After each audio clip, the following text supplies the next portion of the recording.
नमस्कार, एकेएल न्यूज में आप सभी का स्वागत है। आइए बढ़ते हैं कुछ खास खबरों के साथ। कल देर रात गरियाबंद शासकीय चिकित्सालय के एसी में गैस डालते समय गैस केन के फट जाने से private electrician mechanic Dipesh Rana के कान व जबड़ा के पास गंभीर चोटें लगने से घायल हो गए हैं। नौतपा में बढ़ती गर्मी के चलते व एसी के लगातार चलने से भी एसी गर्म हो चुका था, जिसके चलते गैस डालते ही समय पर ये घटना घट गई। घटना के बाद गरियाबंद एसडीएम विशाल महाराणा तत्काल मौके पर पहुंचे।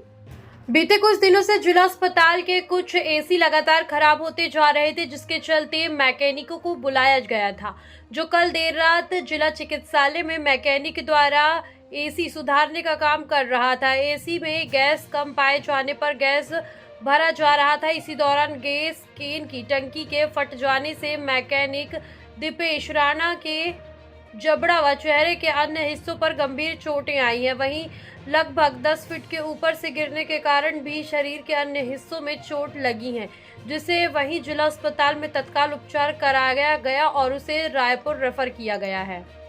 ये अभी जो है नया ऑप्थेल्मिक ओटी अपने यहाँ तैयार हुआ है, वहाँ का एसी वर्क नहीं कर रहा था, तो उसको सर्विसिंग के लिए ऊपर का जो 2 एसी लगा है, ऊपर का जो एसी है उसमें रिफ़िल कर रहे थे गैस, तो गैस भरते भरते ब्लास्ट हुआ। उसमें एक राइट फेस में इंजरी हुआ है, उसको तुरंत अपन वाइटल तो स्टेबल है उसका, लेकिन बाकी रिपेयर के लिए मेकाहारा रिफर